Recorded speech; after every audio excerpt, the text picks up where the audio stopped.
Hello प्यारे बच्चों, इस वीडियो में हम सीखेंगे रेशो एंड प्रोपोर्शन के बारे में। Ratio and proportion. सबसे पहले हम बात करेंगे रेशो के बारे में। रेशो क्या होता है ये डिस्कस करेंगे। रेशो को किन दो वेज में हम निकाल सकते हैं, उनके बाद और क्या क्या चीजें हैं जो हम इस वीडियो में सीखने वाले हैं, we will discuss all about this. So let's start from today's topic, that is ratio. Ratio को पता करने के दो तरीके हैं। फर्स्ट, डिफरेंस निकाल के। जब भी हमारे पास दो क्वांटिटीज हों और हम उनका डिफरेंस निकाल लें या फिर उनको डिवाइड कर लें, दोनों क्वांटिटीज को उनकी डिवीजन से, जब हम ऐसा करते हैं तो उन्हें बोलते हैं the quantities are in ratio. अगर हम एक एग्जांपल लें, अगर हम बोलें कि सचिन की एज 8 इयर्स है और उसकी सिस्टर की एज 4 इयर्स है, अगर हम उनका डिफरेंस निकाल लेते हैं, that will be 8 minus 4 equal to 4 years. और यहाँ पे हम ये कह सकते हैं कि सचिन जो है वो अपनी सिस्टर से 4 इयर्स ओल्डर है, बड़ा है। तो ये फर्स्ट तरीका था जिसमें हमने रेशियो को निकाला है। अब हम इसी एग्जाम्पल से इनको डिवाइड करके by using division we can find the ratio. For example, हम रेशियो, अगर हम सचिन की एज को उसकी सिस्टर की एज से डिवाइड करवा दे तो हम उन्हें बोलेंगे दे आर इन रेशो, क्योंकि यहाँ पे हमारे पास दो क्वांटिटी हैं जिसमें हम एज को डिवाइड करवा रहे हैं। हमारे पास सचिन की एज 8 इयर्स है और उसकी सिस्टर की एज 4 इयर्स है।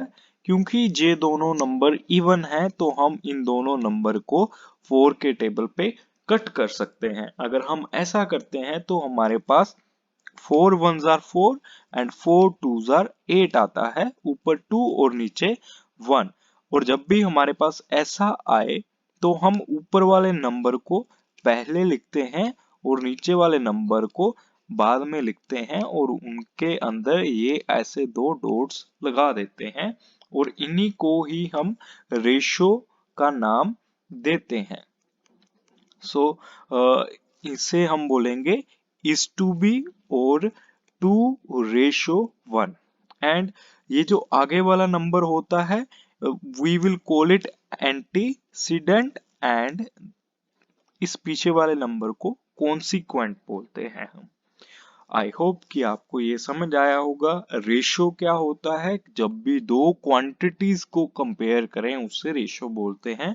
उनके दो तरीके हैं जिसमें हम डिफरेंस निकाल के पता कर सकते हैं और डिवीजन करके पता कर सकते हैं।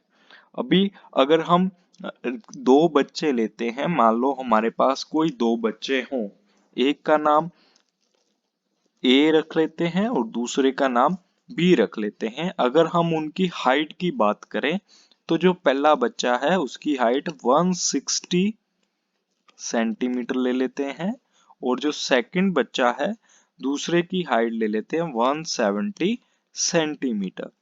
अगर हम इनका डिफरेंस निकालें, b माइनस ए, बड़े में से छोटा माइनस कर दें, then the difference will be 170 minus 160 will be equal to 10 centimetre. और ये उनका रेशियो आ गया जिसमें हमने उनको डिफरेंस की हेल्प से निकाला है। अभी इसी एग्जाम्पल को हम अगर डिवाइड कर लें, बड़े को ऊपर रख लें और छोटे को नीचे रख दें, तो ये आएगा 170 अपॉन 160।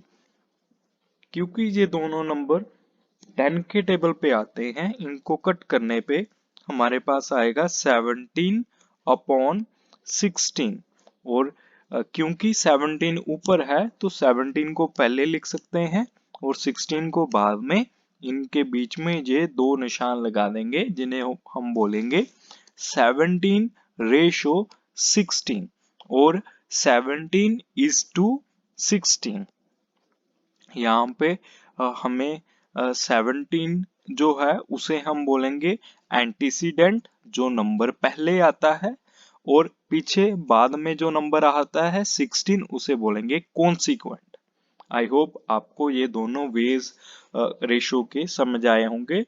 मैंने आपको क्लियर किया है कि जब भी हम किसी दो क्वांटिटीज के साइज को कंपेयर करें उसे रेशो कहते हैं। रेशो को पता करने के दो तरीके हैं, by finding the difference and by using the division.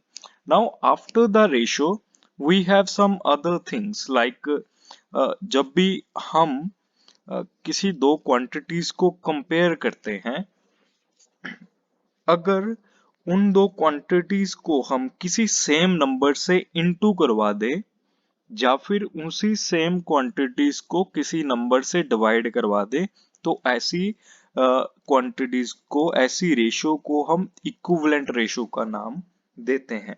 For example मैं एक रेशो मान लेता हूं 2:3। अब 2:3 को अगर हम फ्रैक्शन में लिखना चाहें तो फ्रैक्शन में भी लिख सकते हैं। इसको लिखने के लिए हम एंटीसीडेंट को ऊपर और कॉन्सिक्वेंट को नीचे लिखेंगे। अब जो 2 है वो हमारा न्यूमरेटर बन जाएगा और 3 जो है वो हमारा डिनोमिनेटर बन जाएगा। न्यूमरेटर डिनोमिनेटर फ्रैक्शन में होते हैं, तो हम इस रेशियो को फ्रैक्शन में लिख सकते हैं। This is the fractional way to represent ratio. इसमें हमने खास कुछ नहीं किया, आगे वाले नंबर को ऊपर, पीछे वाले नंबर को नीचे लिखा है। अभी हम अगर इन्हें चाहें तो इनके इक्विवेलेंट फ्रैक्शन पता कर सकते हैं। अगर हम इनको किसी एक नंबर से इनटू करना चाहें तो हम कर सकते हैं, जिसका मतलब अगर हम चाहें इस 2 को अगर 10 से इनटू करना चाहें तो हम नीचे भी 10 से इनटू करके इनके इक्विवेलेंट फ्रैक्शन पता कर सकते हैं, which means we will have the numerator equal to 20 and denominator equal to 30। तो हमारे पास जो नए फ्रैक्शन आएंगे, new fraction will be 20/30 and the ratio will become 20:30। ये रेशो हम यहाँ से भी पता कर सकते हैं अगर हम दोनों एंटीसीडेंट एंड कॉन्सिक्वेंट को 10 से इनटू करें तो दिस विल बिकम 20:30। तो इसे हम बोलेंगे इक्विवेलेंट रेशोज। ऐसा ही अगर हमारे पास दो रेशो, फॉर एग्जांपल हमारे पास दो रेशोज हैं 25:30, हम इनके भी इक्विवेलेंट पता कर सकते हैं, इन्हें सिंपलेस्ट फॉर्म में लिख सकते हैं।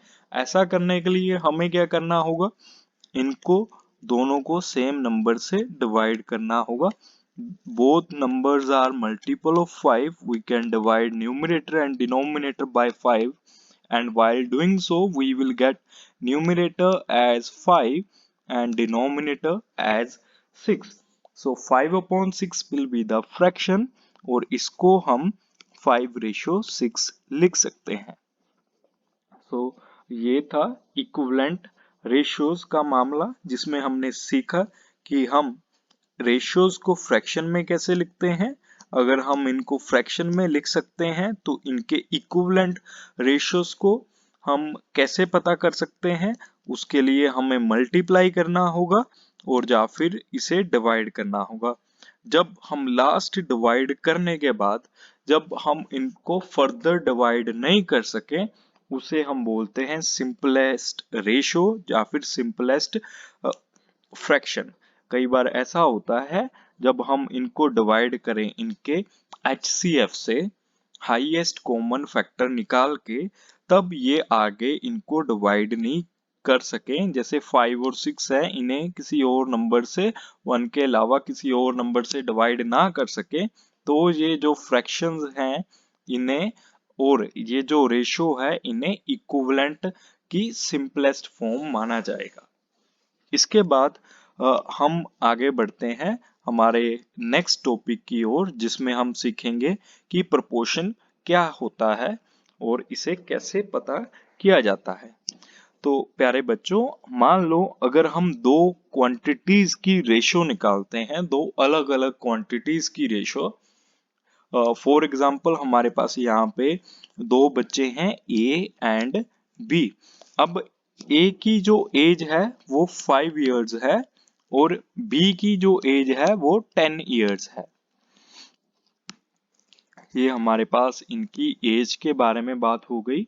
फिर अगर हम बात करें तो इनके हाइट के बारे में, तो जो ए की हाइट है वो मान लेते हैं कि वो हमारे पास 25 सेंटीमीटर है और बी की जो हाइट है दैट इज 50 सेंटीमीटर। अब this is just an example. अब अगर हम रेशो निकालें इनकी एज की, रेशो अगर पता करें इनकी एज की 5:10, इसे हम लिखेंगे 5:10, क्योंकि ये दोनों को सिंपलेस्ट फॉर्म पे अगर हम करते हैं तो इनकी जो रेशो होगी सिंपलेस्ट फॉर्म में that will B 1/2 which means 1:2। ऐसा ही अगर हम हाइट में करें तो वो भी कितना होगा 25:50, फ्रैक्शन में लिखने पे 25/50, और दोनों ही 25 के मल्टीपल्स हैं, दिस विल बी 1/2 और रेशो में लिखने पे 1/2। क्योंकि ये दोनों की सिंपलेस्ट फॉर्म में रेशो सेम आ रही है, that's why we will call both the quantities are in ratio, in proportion। अब हम इनको एक नया नाम देंगे जिसे हम बोलेंगे कि दोनों क्वांटिटीज जो हैं वो प्रोपोर्शन में हैं। अगर ये दोनों प्रोपोर्शन में हैं तो हम इनको एक नए तरीके से लिख सकते हैं, जिसमें हमें क्या करना होगा, हमें इनके बीच में या तो इक्वल लगाना होगा या फिर हम इक्वल की जगह पे ऐसे ही रेशो को 2 बार लिख देंगे। अब इस सिंबल को हम प्रोपोर्शन का नाम देंगे। This will be the symbol of proportion and instead of this we can also use sign of equality. Equal का साइन भी हम लगा सकते हैं, उसका मतलब भी सेम होगा। और अगर हम ऐसा करते हैं तो हमारे पास दो टर्म्स आ जाती हैं।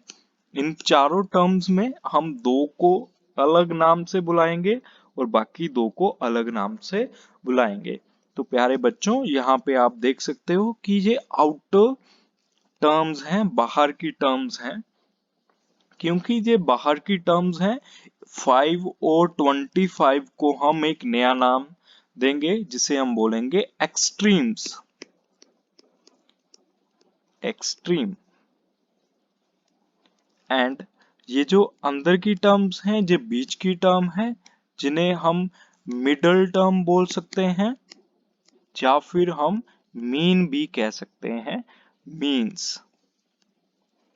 आई होप आपको ये समझ आया हो। मैं वापिस आपको बता देता हूँ, अगर हम कोई दो क्वांटिटीज, कोई चार क्वांटिटीज लेते हैं, चार में से अगर हमारे पास ए रेशो बी है, एक रेशो, और दूसरी और क्वांटिटी है जिनकी रेशो हमने निकाली है और उनकी रेशो सेम है, दोनों क्वांटिटीज की रेशो सेम है, तो हम उसे प्रोपोर्शन कहेंगे।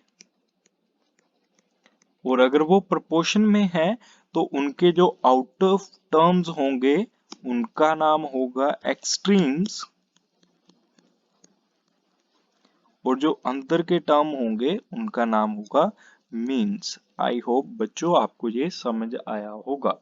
अब हम ये भी पता कर सकते हैं कि क्वांटिटीज जो हैं वो प्रोपोर्शन में है या फिर नहीं, उसका भी एक आसान सा तरीका है।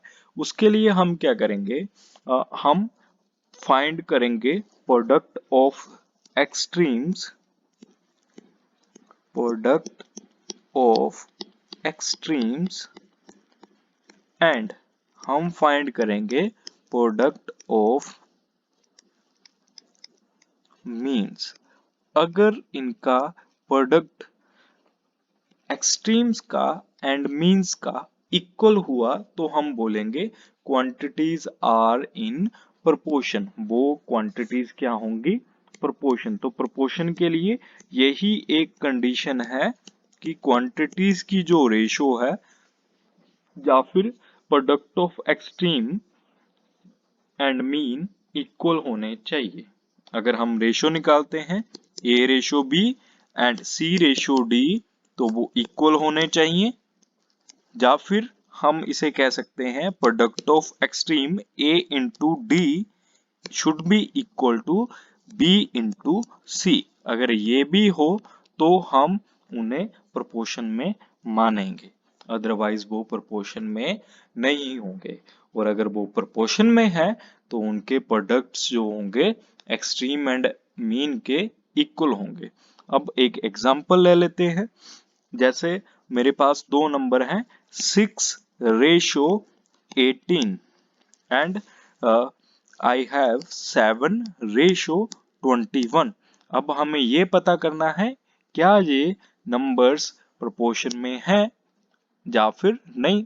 तो प्रोपोर्शन के लिए सिंबल लगाएंगे यहाँ पे प्रोपोर्शन का, और यहाँ पे लगा लेते हैं क्वेश्चन मार्क, क्या ये रेशो में है या फिर नहीं। तो इसके दो तरीके हैं, हम दोनों ही करेंगे।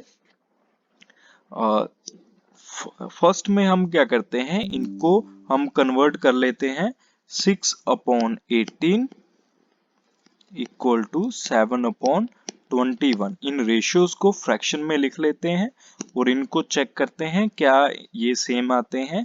6 1s are 6, 6 3s are 18, 7 1s are 7, 7 3s are 21।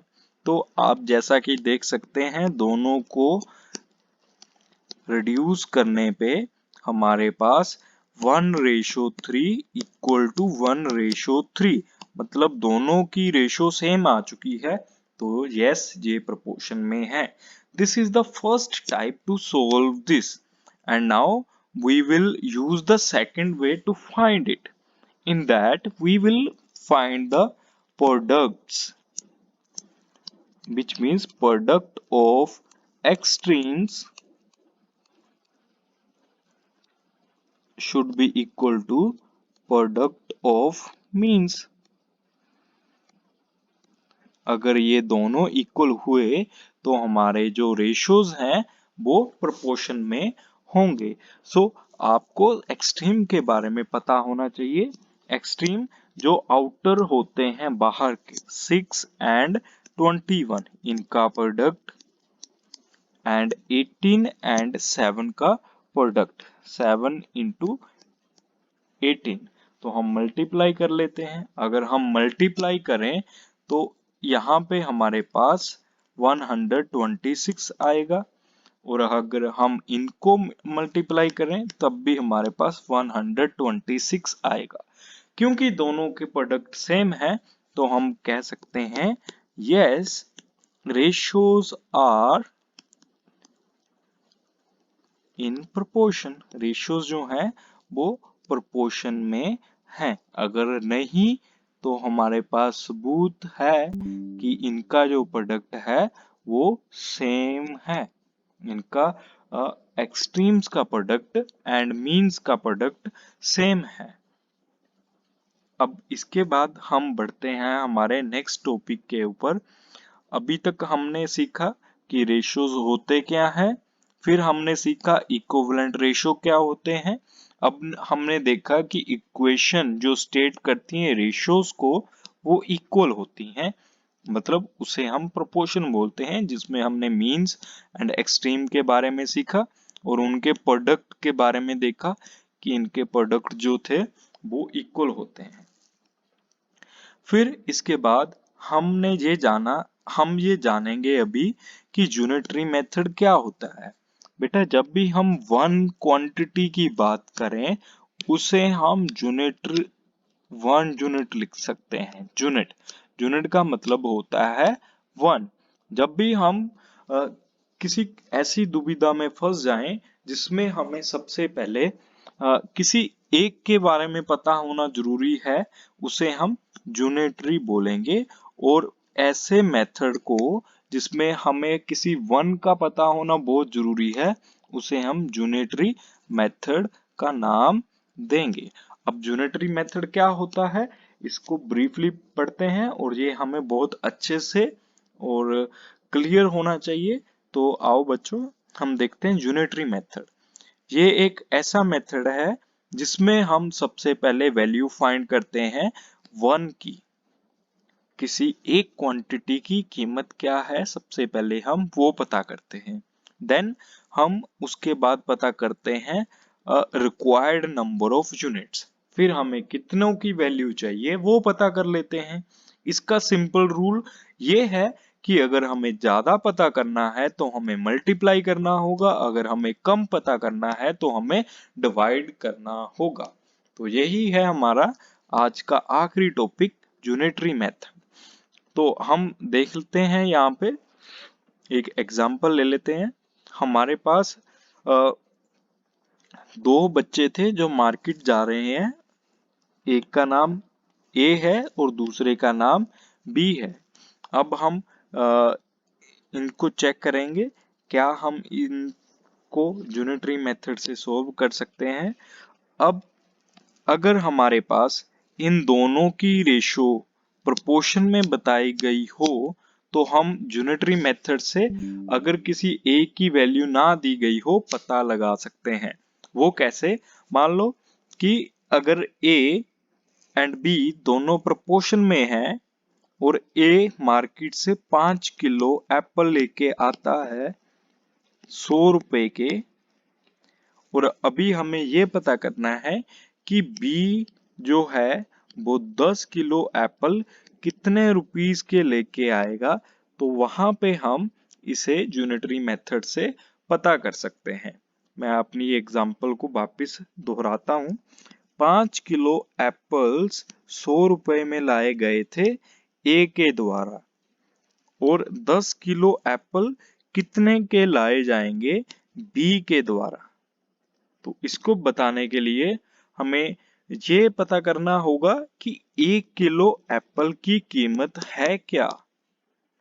तो उसके लिए हम क्या करेंगे, हम इनकी रेशो को हम यहाँ पे गिवन क्वांटिटी को डिवाइड करवा देंगे।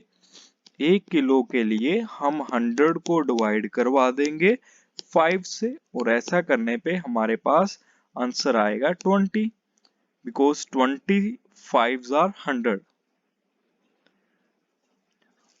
एंड 1 किलो की कीमत हुई 20 रुपए। अब हमें 10 किलो की कीमत पता करनी है, तो उसके लिए हम 10 को 20 से इंटू कर देंगे।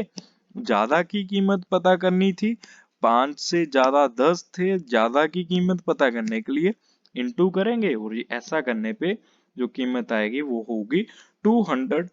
अब हम ये भी चेक कर लेते हैं क्या ये प्रोपोर्शन में थे भी, या हमने सिर्फ इनको माना ही है। तो ऐसा करने के लिए हमें इनको रेशो में रखना होगा। हमारे पास जो नंबर्स थे वो थे 5 and 10, 5 ratio 100 proportion 10 ratio 200। Proportion निकाल लेते हैं। 5/100 इक्वल टू 10/200, और इनकी रेशियो निकाली गई 1 ये दोनों 5 20 के मल्टीपल हैं। 5 1 the 5, 5 20s are 100। तो यहाँ पे हमारे पास 1/20 आ चुका है। यहाँ पे भी 0 से 0 कट करने पे हमारे पास 1/20 आ चुका है। इसका मतलब ये हुआ कि यूनिटरी मेथड को लगाने के लिए हमारे जो क्वांटिटीज हैं वो प्रोपोर्शन में होने जरूरी हैं। अगर क्वांटिटीज प्रोपोर्शन में है तब हम यूनिटरी मेथड की हेल्प से उनमें से अगर कोई भी एक क्वांटिटी ना हो तो उसे पता कर सकते हैं। उसमें अगर क्वांटिटीज में ज्यादा के बारे में पता करना है तो वहां पे हम मल्टीप्लाई करेंगे, कम के बारे में पता करना हो तो हम उसे डिवाइड करेंगे।